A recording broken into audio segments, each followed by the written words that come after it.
मेरे साथ निकालिए गलातियों के पत्र पहला अध्याय। हम दूसरे पाठ को अध्ययन करने जा रहे हैं।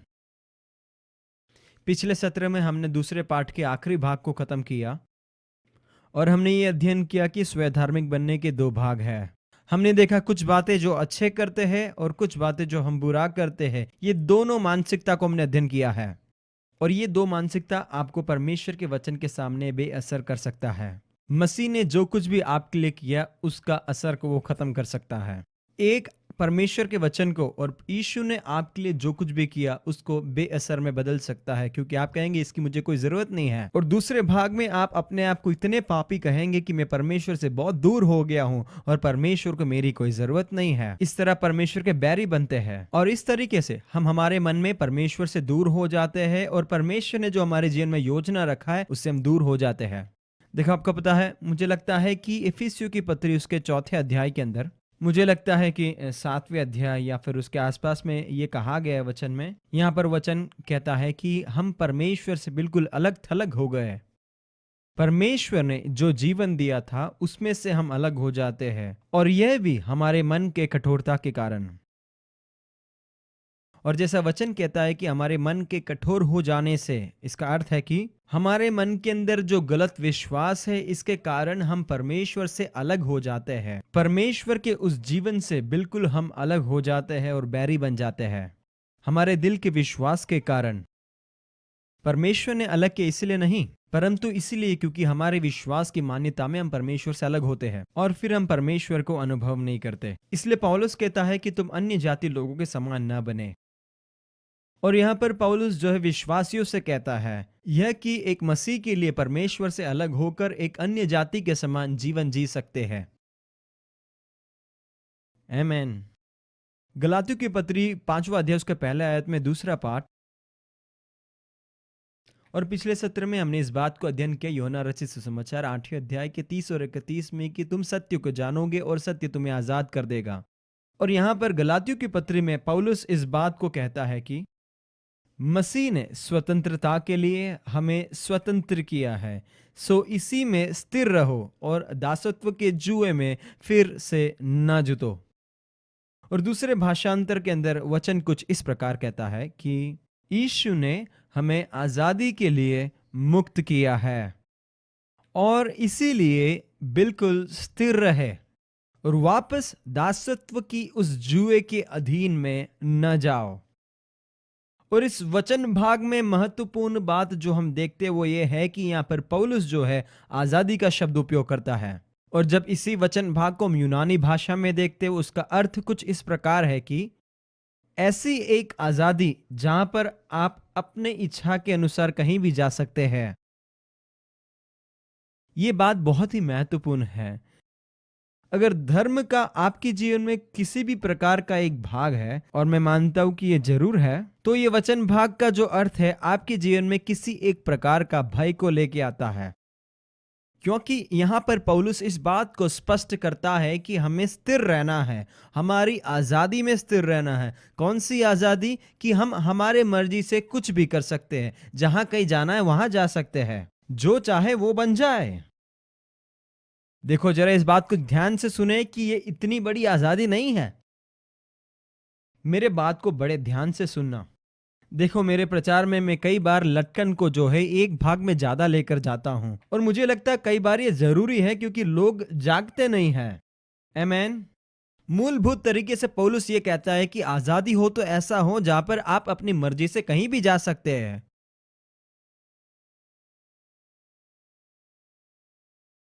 मुझे लग रहा है आप बात को समझ रहे हैं। देखो ध्यान से सुने, यीशु मसीह का सुसमाचार आपको तब तक आजाद नहीं कर सकता, ऐसी आजादी जहां आप अपनी मर्जी से कुछ भी कर सकते हैं। अगर आपको ऐसी आजादी मिली है कि परमेश्वर जो चाहे वही करे, तो वो आजादी नहीं है। मुझे मालूम है जब मैं ऐसे प्रचार को करता हूं लोग बेचैन हो जाते, पर मैं आपसे कहना चाहता हूं कि वचन ऐसा ही कहता है। मूलभूत तरीके से वचन ऐसा ही कहता है कि आपके पास ऐसी आजादी है, आप जो चाहे वो कर सकते हैं। आप किसी सीमा के दायरे में नहीं हो। सीमा के दायरे से आजादी। ओहो, एक समय में मेरा एक मित्र था जो पासवान था। वे मेरे पास आकर मेरे प्रचार को सुनकर एक बार ये कहने लगे, उस दिन मैंने अनुग्रह के ऊपर और परमेश्वर के प्रेम को जानना इसके ऊपर प्रचार किया था। उस समय में वो मेरे पास आकर कहने लगे, आर्थर आप इस प्रकार प्रचार नहीं कर सकते। मैं कहा क्यों नहीं? और वो कहने लगे, नहीं आप ऐसा प्रचार नहीं कर सकते हैं। और मैंने पूछा क्यों? अगर आप ऐसे कहेंगे कि मैं क्या करूंगा, और ये तभी जब मैं उस पर विश्वास करूंगा। देखो मैं आपको हकीकत को बताना चाहता हूं। ये हकीकत में एक बहुत बड़ा भय है, क्योंकि जो आजादी जो यीशु मसीह हमें उसके अनुग्रह और कृपा के द्वारा देता है, वो इस बात को प्रकट करता है कि आपके हृदय में क्या है। और आपने कई बार देखा होगा कि लोग कहते हैं कि आप लोग एंड्रू और आप लोग जब परमेश्वर के अनुग्रह के बारे में प्रचार करते, लोगों को और भी ज्यादा पाप करने का प्रलोभन मिलता है। परंतु मैं आपसे कहना चाहता हूं, वह हमारे प्रचार के कारण नहीं, परंतु वह पाप करने के लिए कई समय से चाहता था और वो कर बैठता है। और हकीकत में ये प्रचार क्या करता है? उनको आजाद कर देता है। सच में आप जहां पर बैठे हो, अगर आप आपके हृदय को देखने लगेंगे, आप बहुत चक्के हो जाएंगे कि आपके मन में क्या है।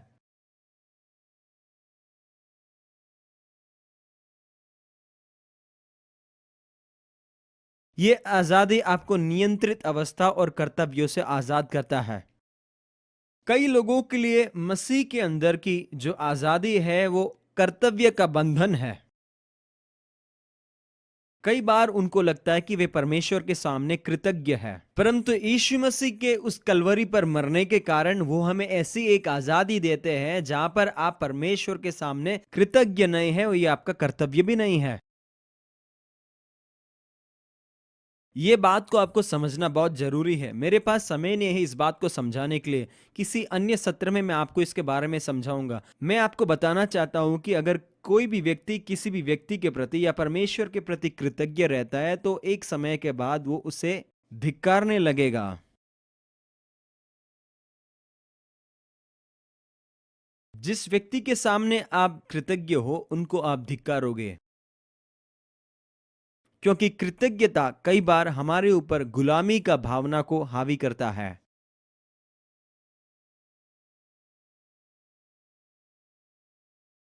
क्या आप इस बात के लिए तैयार हो? वाइन्स एक्सपोजिटरी डिक्शनरी इस प्रकार कहता है कि यह शब्द आजादी आपको नैतिक नाशवान दायित्व से छुटकारा देता है।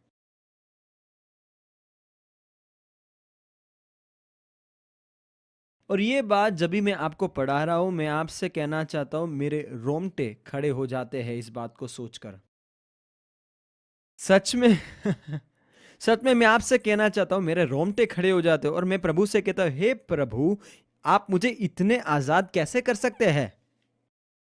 हम इस प्रकार प्रचार नहीं करते। कई बार हम जब सुसमाचार का प्रचार करते हैं, हम दायित्व का सुसमाचार का प्रचार करते हैं। आमतौर से मसीह लोग ये प्रचार करते हैं, क्या करते हैं? वे विधि परायणता, नियम और दायित्व के बारे में प्रचार करते हैं। इस हफ्ते के समाप्ति में जब मैं कलीसिया में जा रहा था, तो एक व्यक्ति को देखा जो अपने गाड़ी में से निकलता है और उसने एक टी शर्ट पहना था और टी शर्ट पर इस प्रकार कुछ लिखा था, अगर मसीह ने आपके लिए अपने जीवन को दे दिया, उसके कपड़े के पिछले भाग में सबसे छोटी बात जो आप कर सकते हैं, अपने जीवन को उसको दे दो। ये वचन के आधार पर नहीं है और ये सुसमाचार भी नहीं है, क्योंकि सुसमाचार का अर्थ ये नहीं है। क्योंकि ये आपका दायित्व नहीं बनता है कि आप अपने जीवन को यीशु को दे दो, क्योंकि यीशु ने अपने जीवन को आपके लिए दिया है। उसने सारे दायित्व में से आपको आजाद किया है। इसका अर्थ है कि आपका दायित्व कुछ नहीं बचा है, शून्य, कुछ भी नहीं बचा है। और ऐसे एक आजादी में आपको मुक्त करता है, ऐसे एक आजादी में वो हर मनुष्य को मुक्त करता है। आप सोच रहे होंगे, तो फिर हम लोगों को क्या सिखाएंगे कि वे यीशु के पीछे कैसे चलेंगे? ये कितना अद्भुत होगा जब हम उनको परमेश्वर के प्रेम के बारे में सिखाएंगे और उनको परमेश्वर के मोहब्बत के अंदर गिरने दो, और ये परमेश्वर का प्रेम उनके दिल के चारों ओर एक नया दायरा बनाने दो। क्यों ना मिलके कहे, मैं यीशु मसीह की सेवा इसीलिए नहीं करता क्योंकि मैं कर्जदार हूं, ये मेरी दायित्व है, परंतु परमेश्वर की सेवा मैं इसीलिए करता हूं और इसको मैं करता रहूंगा क्योंकि मैं उसे प्रेम करता हूं। हालेलुया।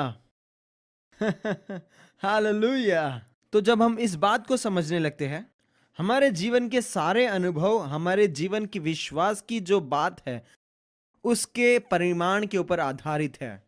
जो वचन भाग से अभी हम पढ़े थे उसके अंदर वापस नहीं जाएंगे। आइए हम उत्पत्ति की पुस्तक निकालेंगे और हम इस बात को अध्ययन करेंगे कि आजादी, एक व्यक्ति का आजादी होना, उसका अर्थ क्या है। ऐसी एक आजादी जहां पर आप किसी के कर्जदार नहीं हैं, आपकी दायित्व कुछ नहीं बनती है और आप जहां जाना चाहते वहां पर आप जा सकते हो। देखो, ये सुसमाचार का सबसे महत्वपूर्ण बात है, यीशु ने आपको ऐसी आजादी दी है कि आप कहीं भी जा सकते हैं। हर एक मनुष्य के लिए, ना केवल मसीही लोगों के लिए, आप निर्णय ले सकते कि आप कहां जाना चाहते और कब जाना चाहते।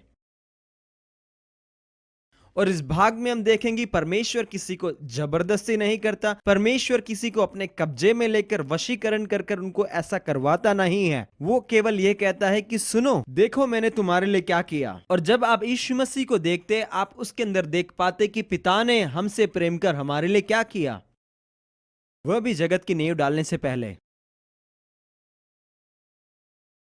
और जब आप इस हकीकत को देखेंगे, ये हकीकत आपको आजाद कर देगा। आओ समझे।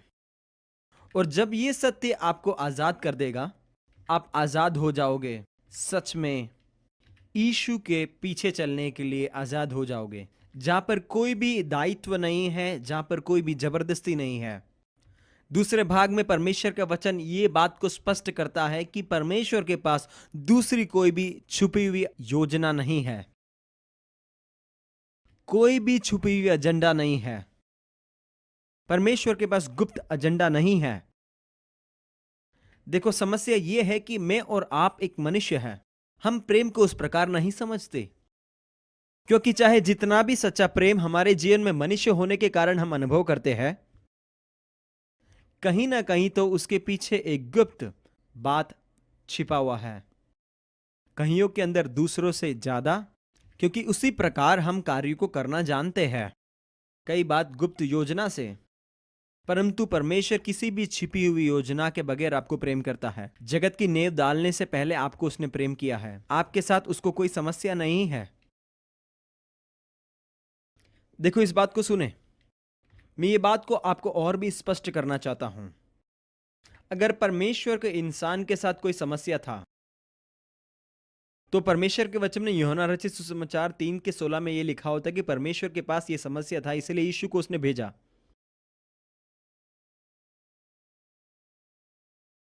पर यह लिखा है कि परमेश्वर ने जगत से प्रेम किया, पाप को घृणा किया, परंतु मनुष्य से प्रेम किया। आओ समझे, परमेश्वर को किसी भी मनुष्य से कोई समस्या नहीं था। परमेश्वर ने किसी इंसान को घृणा नहीं किया। वो पाप को घृणा करता जो इंसान को तबाह करता है। आमीन। उत्पत्ति में आएंगे, यहां पर यह सब बातों का शुरुआत होता है। उत्पत्ति की पुस्तक उसके दूसरे अध्याय के 15वीं आयत को हम देखेंगे। मैं चाहता हूं कि आप इस बात को पढ़ेंगे, मैं नहीं पढ़ूंगा। उत्पत्ति दूसरा अध्याय उसकी 15वीं आयत। हम इस कहानी को जानते हैं और इस भाग में हम देखते हैं कि परमेश्वर ने मनुष्य को, आदम को लिया और एदन वाटिका में रखा ताकि वह उसकी रखवाली और रक्षा करे, उसका अर्थ पहरेदारी करे। तब यहोवा परमेश्वर ने आदम को यह आज्ञा दी कि तू वाटिका के सब वृक्षों का फल बिना खटके खा सकता है, पर भले या बुरे की ज्ञान के जो वृक्ष है उसका फल तू कभी ना खाना, क्योंकि जिस दिन तू उसका फल खाए उसी दिन अवश्य मर जाएगा। मूल भाषा में ये लिखा गया है कि जिस दिन तू इसका फल खाएगा, मृत्यु के अंदर तू मर जाएगा। मृत्यु के अंदर तू मर जाएगा। उसका अर्थ ऐसा है कि तू ऐसे एक अवस्था में प्रवेश करेगा जहां पर तू दैनिक जीवन में हर दिन मरता जाएगा। समझो इसको। यहां पर क्या होता है, हम इस कहानी को सब लोग जानते हैं। उत्पत्ति की पुस्तक 3 अध्याय उसके पहले से लेकर 6 आयत तक। मैं इस वचन भाग को नहीं पढ़ूंगा समय के भाव के कारण, परंतु ये बात को आप जानते हैं। इस भाग में वचन कहता है, यहोवा परमेश्वर ने जितने बनेले पशु बनाए थे उन सब में सर्प दुष्ट था, और उसने स्त्री से कहा, क्या सच है कि परमेश्वर ने कहा कि तुम इस वाटिका के किसी वृक्ष का फल न खाना? स्त्री ने सर्प से कहा, इस वाटिका के वृक्ष के फल हम खा सकते हैं, पर जो वृक्ष वाटिका के बीच में है उसके फल के विषय में परमेश्वर ने कहा कि न तो तुम उसको खाना न उसको छूना, नहीं तो मर जाओगे। और इसके पश्चात हम देखते हैं कि वह सर्प हव्वा के पास आता है और कहता है कि निश्चय तुम न मरोगे, वरन परमेश्वर आप जानता है कि जिस दिन तुम उसका फल खाओगे उसी दिन तुम्हारी आंखें खुल जाएंगी। आप इस बात को समझे, परमेश्वर ने कहा आओ हम हमारे रूप में मनुष्य को बनाते हैं। क्या सच में मनुष्य परमेश्वर के समान नहीं था? और यहां पर हम देखते हैं कि हव्वा वहां पर सर्प के पास से झूठ मिलता है, उस झूठ को वह निगल लेती है और वो सोचती है कि सर्प के बात में कुछ हकीकत है। यहां पर भले या बुरे के ज्ञान के वृक्ष को मैं इस प्रकार कहता हूं कि ये करो वृक्ष। आमेन। ये करो नाम का वृक्ष। आमेन। अब इस बात को ध्यान दो, मैं आपको बताना चाहता हूं ये करो नाम का वृक्ष कार्य कैसे करता है। ये वृक्ष कुछ इस प्रकार कार्य करता है। अभी आप में से कितने लोग पाप की परिभाषा को जानते हैं? लक्ष्य से चूक जाना, अपने लक्ष्य से चूक जाना, या फिर अपने लक्ष्य में से दूर हो जाना। क्या आप मेरे साथ यहां पर हो? मुझे माफ करना, मैं कैमरा से नीचे यहां पर आ गया हूं क्योंकि मैं इस उदाहरण का चित्रण को देना चाहता हूं। मुझे माफ कर देना यीशु के नाम में। आमेन। मैं चाहता हूं कि आप इस बात को ध्यान से देखें। देखो हम ऐसा करते हैं, ये करो नाम का वृक्ष या फिर भले या बुराई को जानने के ज्ञान का वृक्ष। महत्वपूर्ण बात इस वृक्ष का यह है कि भलाई का ज्ञान और बुराई का ज्ञान। देखो बाग के अंदर भलाई के ज्ञान बुराई के ज्ञान का वृक्ष के इर्द गिर्द स्वधार्मिकता और नैतिकता के इस भावना की शुरुआत हुई है। इससे पहले आदम और हव्वा के पास भलाई या बुराई, सही या गलत, इस बात के बारे में कोई ज्ञान नहीं था। परंतु जिस समय में उन्होंने इस वृक्ष में से फल खाया, भलाई के ज्ञान बुराई के ज्ञान का वृक्ष को खाया, उनके अंदर ऐसी एक क्षमता आ गई कि वे भलाई को बुराई को जानने लग गए। परंतु हकीकत यह है वे अपने आप में अपने लिए परमेश्वर बन गए। वे अपने आप में इस बात का निर्णय करने लगे कि हकीकत क्या है, सत्य क्या है, बुराई क्या है, भलाई क्या है, नैतिकता क्या है, पाप क्या है। उसके पश्चात मैं और आप परमेश्वर के साथ ऐसे एक संबंध में परमेश्वर के साथ जुड़ते हैं कि हम निर्णय करते हैं कि भलाई क्या है, बुराई क्या है, नैतिक बात क्या है और अनैतिक बात क्या है। और इसीलिए नियम को दिया गया था और यहाँ पर परमेश्वर को हस्तक्षेप करना पड़ता है, क्योंकि भलाई और बुराई के प्रति मनुष्य का जो भावना वो बिल्कुल अलग था परमेश्वर से। और इसीलिए परमेश्वर ने 10 आज्ञाओं को दिया, क्योंकि परमेश्वर चाहता था कि हम हकीकत को जानें। और इस प्रकार से हम अपने जीवन को खुद ही जीने चालू करते हैं। हमारे संबंधों को हम जीते हैं, हमारे विवाह को हम जीते हैं, हमारे नौकरी को हम जीते हैं, हमारे नैतिकता को जीते हैं, हमारी आर्थिक बात को जीते हैं, इस ज्ञान से जीते, हमारे भलाई और बुराई के ज्ञान से जीते हैं। हम कैसे कार्य को करते हैं? मैं आपको इस बात को स्पष्ट करना चाहता हूं, पाप जो है हमारे उस लक्ष्य से हमें अलग कर देता है, हमारे निशाने से हमको बिल्कुल दूर कर देता है। आमीन। हम इस प्रकार से जीते हैं, मैं मेरे जीवन को जीता और चले जाता हूं। मैं निशाने की ओर लगा रहा हूं, देखो मैं कहां लगा रहा हूं, देखो मैं मेरे जीवन को जीता हूं, मैं मेरे विवाह के जीवन को जीता हूं। मैं निशाने की ओर मारना चाहता हूं, परंतु देखो आखिर में क्या होता है। ओह उप्स, ओ उप्स।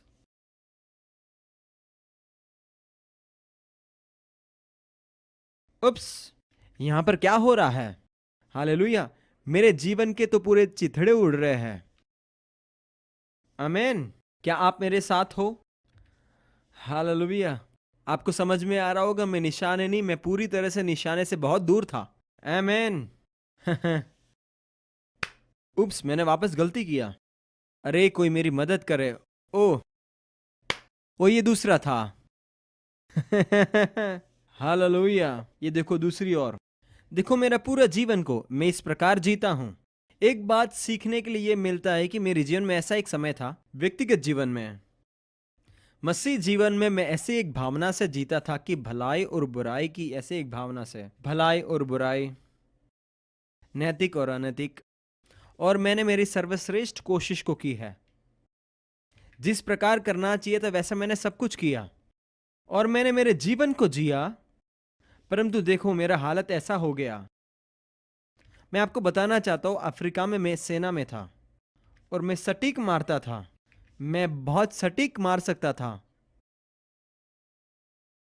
मैं जानता हूं आप में से कोई है जो मुझसे भी अच्छा निशाना लगा सकता है। आ जाओ मेरे भाई, उधर खड़े रहो, इधर आ जाओ, हाँ उधर ही खड़े हो जाओ, हाँ उधर खड़े हो जाओ। और देखो मैं मेरे जीवन को जीता था, मैं मेरे जीवन को ऐसा योजना के साथ जीता था, ऐसा जीवन की नैतिक, पवित्र और शुद्ध, परंतु मैं बहुत बुरी तरह से हार गया। देखो अगर मैं सेना में ऐसा निशाना लगाता तो मेरा कप्तान मुझे मार कर वापस कैंट में भेज देता। और आप बोल रहे, अरे इनको मारने की बात कही।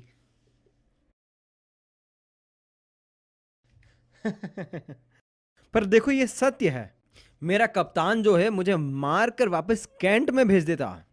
और आप तो कहते थे आप बड़े अच्छे निशाने लगाते, और ये कहा निशाने की तो बहुत दूर है, मेरा जीवन भी कुछ इसी प्रकार था। मैं आपसे कह रहा हूं, क्या ये बात मैंने आपको नहीं कहा?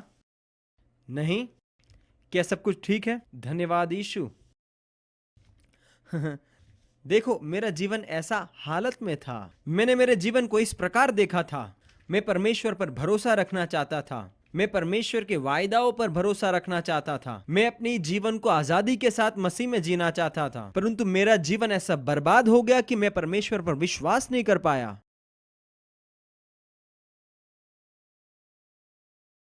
क्योंकि मैं मेरे जीवन को समझता था, नैतिकता और अनैतिकता, सच्चाई और बुराई, इन सारे बातों में मैं मेरे जीवन को आंकता था और मैं गलत था। और मैं ये सोचता था कि मैं अगले बार इसे बेहतर करूंगा, और मैंने कठिन परिश्रम किया, उससे भी बदतर हालत में मैं पहुंच गया। इधर आओ भाई, मैं आपको और भी कुछ चीजों को देने जा रहा हूं। आप जरा इसको निशाने लगा के देखो। मैं आपको कहना चाहता हूं मुझसे भी अच्छा करना, ठीक है? ये बहुत अच्छा होगा। मेरे बिल्कुल बगल में खड़े रहो, आपको यहां पर निशाना लगाना होगा। ओ ओह भाई, आप वापस करना चाहते हो? आमीन।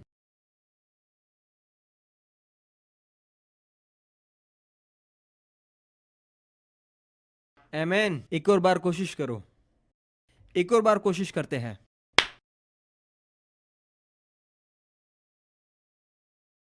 देखो मैं आपको और देने वाला नहीं हूं, इससे भी बदतर अगर आप निशाना लगाएंगे तो।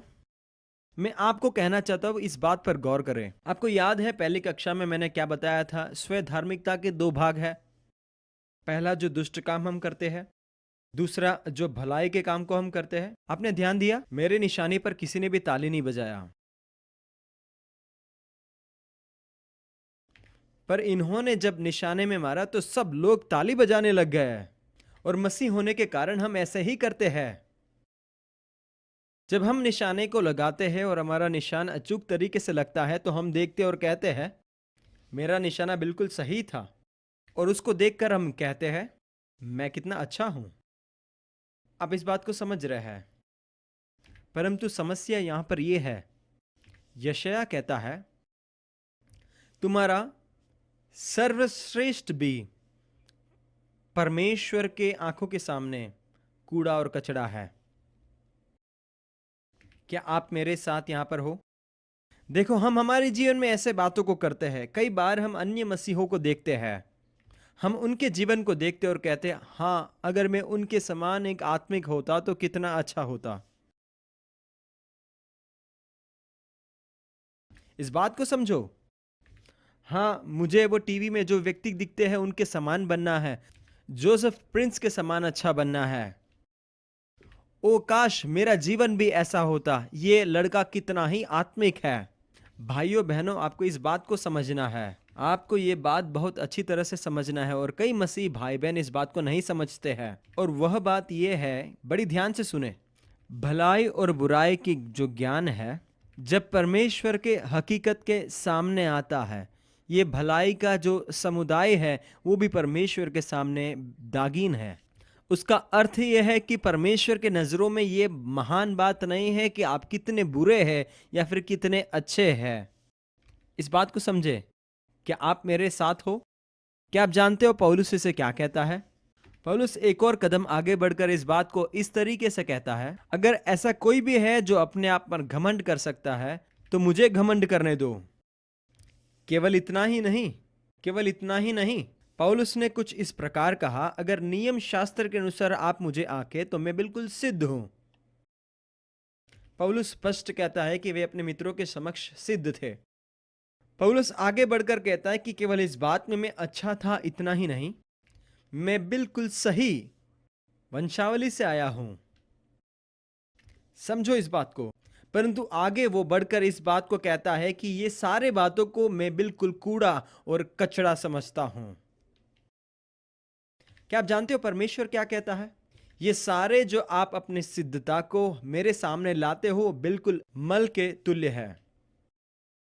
क्या आप मेरे साथ यहां पर हो? हालेलुया। जब आप इस बात को सटीक तरीके से समझने लगेंगे तब आप समझोगे कि जो आपकी सिद्धता है उसको वहां पर पौलुस बिल्कुल मल के तुल्य कहता है। मुझे लगता है कि मैंने इस विषय पर प्रचार किया था, मल बीटल के ऊपर। आप में से कितने लोग याद करते हो? क्या मैंने इसके बारे में प्रचार नहीं किया? नहीं, कभी नहीं। आप में से कितने लोग मल बीटल के बारे में जानते हैं? ये प्राणी क्या करते हैं? वे मल को धकेलते हैं, और कई मसीही भी मल बीटल के समान है, क्योंकि वो यही करते हैं, वे मल को जो है धकेलते हैं। ओ, पर हम इस मल के ऊपर बहुत ही घमंड करते हैं। परमेश्वर कहता है, क्या आप इस बात को समझ रहे नहीं है? ये मल है। हाँ परमेश्वर, पर ये तो बिल्कुल गोलाकार का है। प्रभु, मैं इसको बिल्कुल गोलाकार का बना सकता हूं, देखो ये कितना सुंदर है। देखो, मेरा कहने का तात्पर्य यह है कि हम मसीही लोग एक दूसरे के आपसी में इस मल को तुलना करते हैं। मेरा मल तुम्हारे मल से बड़ा है। हाँ, पर मेरे मल का रंग तो बिल्कुल तुम्हारे मल से अलग है।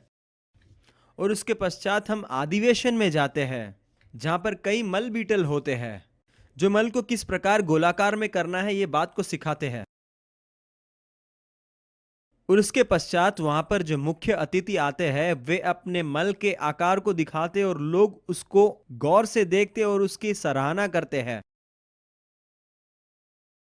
हाँ, फिर भी ये सब मल है। क्या आप मेरे साथ यहां पर हो? आमीन। जब इस बात को समझते, इसके हकीकत को हम समझ पाते हैं, इस संदर्भ में हम समझने लगते हैं कि परमेश्वर की धार्मिकता हमारे विचार से बहुत ही अलग है। और इस बात को ज़्यादा समझने के लिए हम लोग रोमियो की पत्री के अंदर एक वचन को पढ़ेंगे। रोमियो की पत्री, रोमियो की पत्री 10वां अध्याय उसका पहला आयत। क्या आप सब मेरे साथ हो?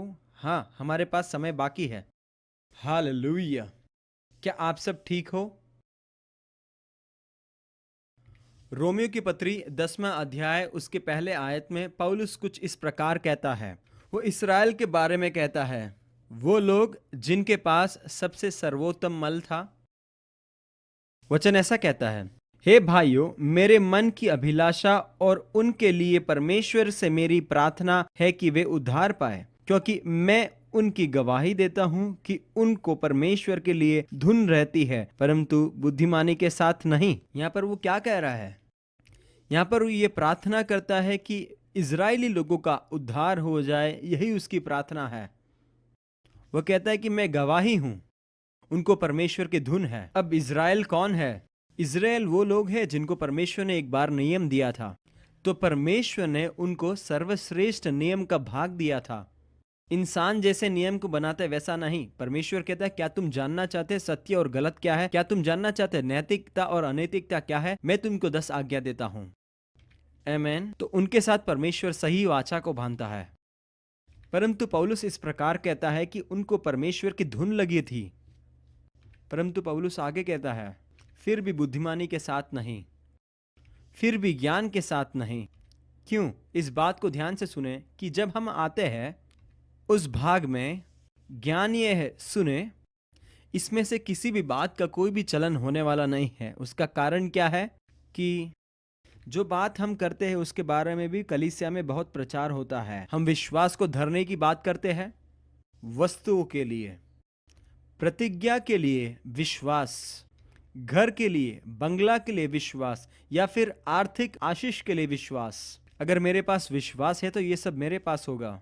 जब आप नए नियम को पढ़ते हैं, और मैं आपको इसके लिए प्रोत्साहन देना चाहता हूं, पूरे नए नियम में ऐसा कोई भी भाग में ये नहीं लिखा है कि आपको वस्तुओं के लिए विश्वास करना जरूरी है या फिर आप वस्तुओं के लिए विश्वास कर सकते हो। वस्तुओं के लिए मैं आपको मत्ती, मरकुस, लूका और यूहन्ना के बारे में नहीं बता रहा, क्योंकि ये केवल नया नियम नहीं है। 4 सुसमाचार तो पुराने नियम के अधीन में है। आमीन। प्रेरितों के काम के पुस्तक के आगे आप सारे पत्रियों को पढ़ लो, ऐसा कोई भी भाग नहीं मिलेगा जहां पर यह लिखा गया है वस्तुओं के लिए आपको विश्वास रखना है, क्योंकि उससे भी बेहतर हमारे पास है। ओ हालेलुया। क्योंकि हमारे पास उससे भी कुछ बेहतर है। हाँ, मैंने कुछ इधर पढ़ा देखा था। आमीन। हमारे पास कुछ सर्वश्रेष्ठ और बेहतर है, और यीशु मसीह ने इस पर निशाना लगाया और सर्वोत्तम अंक को पाया है। क्या आप मेरे साथ यहां पर हो? देखो, ऐसा होता है, हमारे पास एक धार्मिकता दिया गया है जो आपको सारी प्रतिज्ञाओं को देता है, और दूसरी ओर हमारे कार्य या फिर हमारा स्वयं धार्मिकता है जो हमारे लिए कभी भी परमेश्वर की प्रतिज्ञा को जीत नहीं सकता। पर यीशु आता है, कलवरी पर वो अपनी जान को कुर्बान करता है, और उसके पास अपना विश्वास था। रोमियो की पत्री 3 अध्याय उसका 19, 20 और 21वीं आयत ये बात को बताता है। खास करके 21वीं आयत में ये लिखा गया है, अर्थात परमेश्वर की धार्मिकता जो यीशु मसीह के विश्वास करने से अब सब विश्वास करने वालों के लिए, क्योंकि कुछ भेद नहीं। जब यीशु मसीह क्रूस से होकर जा रहा था, उसके पास विश्वास था। इसी बात को हम और भी गौर करके देखेंगे। उसके पास विश्वास था आपकी धार्मिकता के लिए। क्यों? क्योंकि वह जीवन का वृक्ष है। इस बात को मैं आपसे कहता हूं कि बहुत ध्यान से सुने। जब भी हमारे जीवन में स्व धार्मिकता के बारे में हम ज्यादा सोचते हैं, भले आप इसको किसी भी नाम से क्यों ना पुकारे, भले आप उसको किसी भी अपने नाम से पुकारे, केवल इतना ही नहीं, क्या आप और मैं नए नियम में हैं? अगर हम इस बात के ऊपर अपने जीवन को व्यस्त रखते हैं और हमारे जीवन में इसके ऊपर निशाना लगाते हैं, आप केवल अपने निशाने से चूक रहे इतना ही नहीं, परंतु आपने जिस बात को निशाना रखा है वह निशाना ही बिल्कुल गलत है।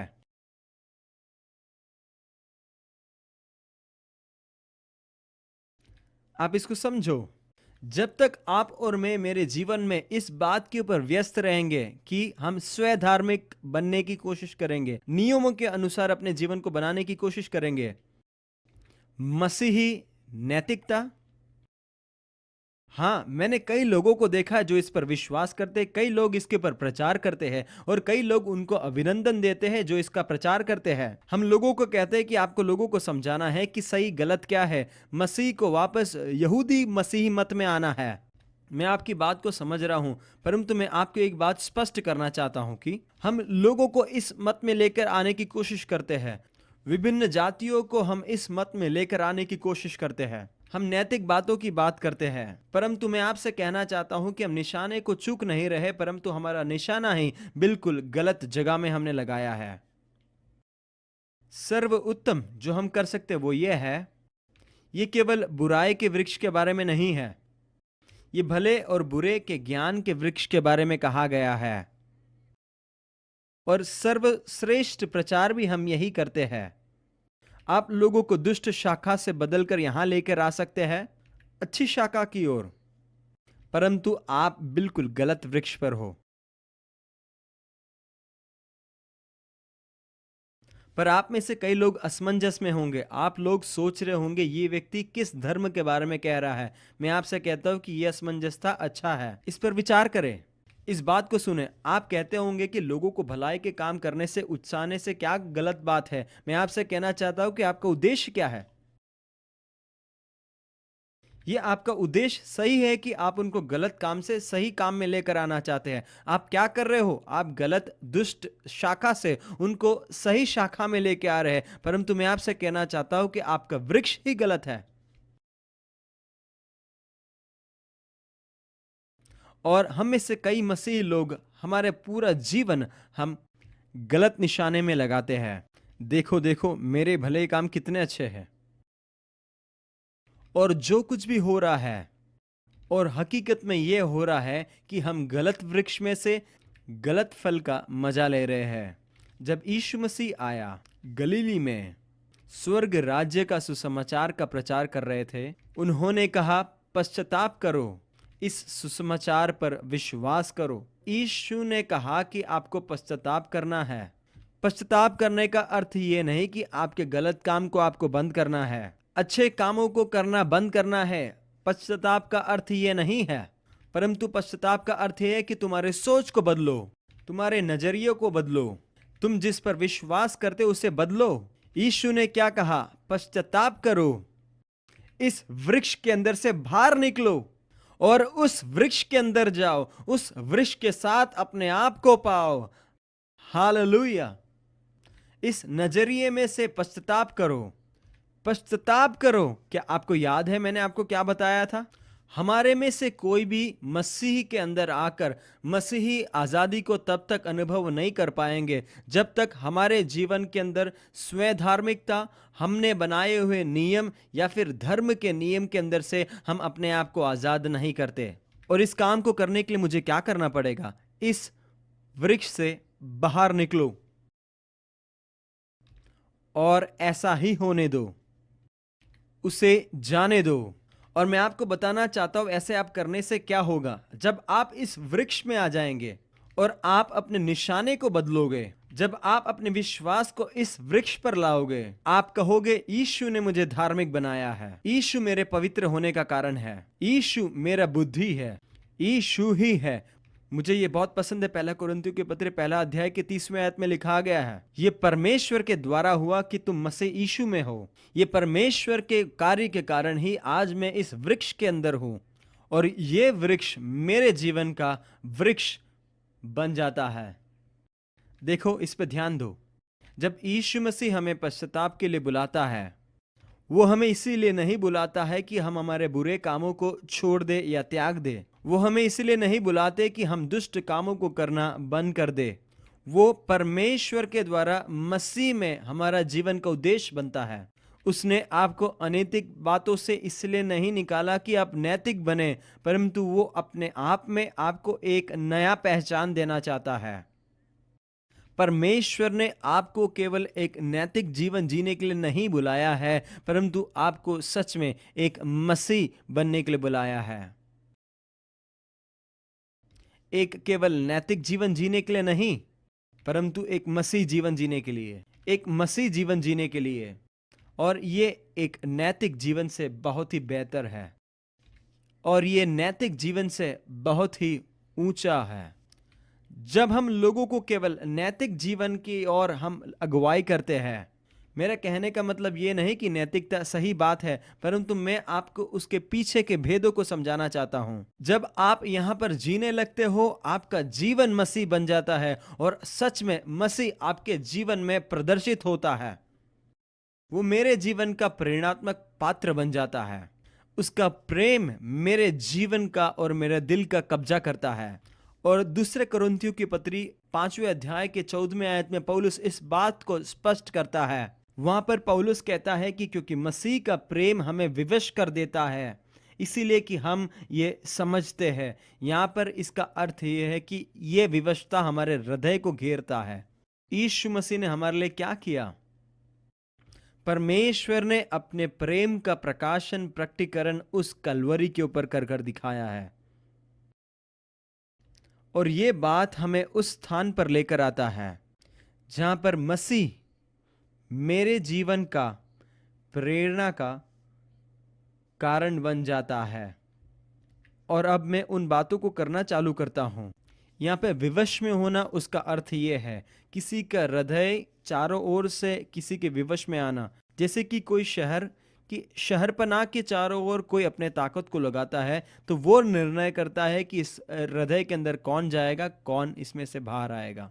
और मसीह ने मेरे लिए वो किया है जहां पर कोई भी शर्त लागू नहीं है, और मैंने इस सत्य को पाया है और यीशु को मैं कहता हूं हाँ प्रभु, और फिर वो मेरे हृदय को चारों ओर से घेरता है और वो बाद में निर्णय करता है कि मेरे जीवन के अंदर क्या आएगा और मेरे जीवन के बाहर क्या जाएगा।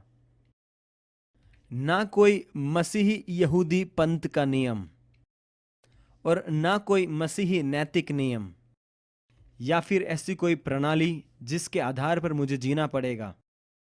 इस बात को समझे, मसीह खुद मेरा जीवन बन जाता है और बाद में वो कहता है जब पुत्र तुम्हें आजाद करेगा तुम सच में आजाद हो जाओगे।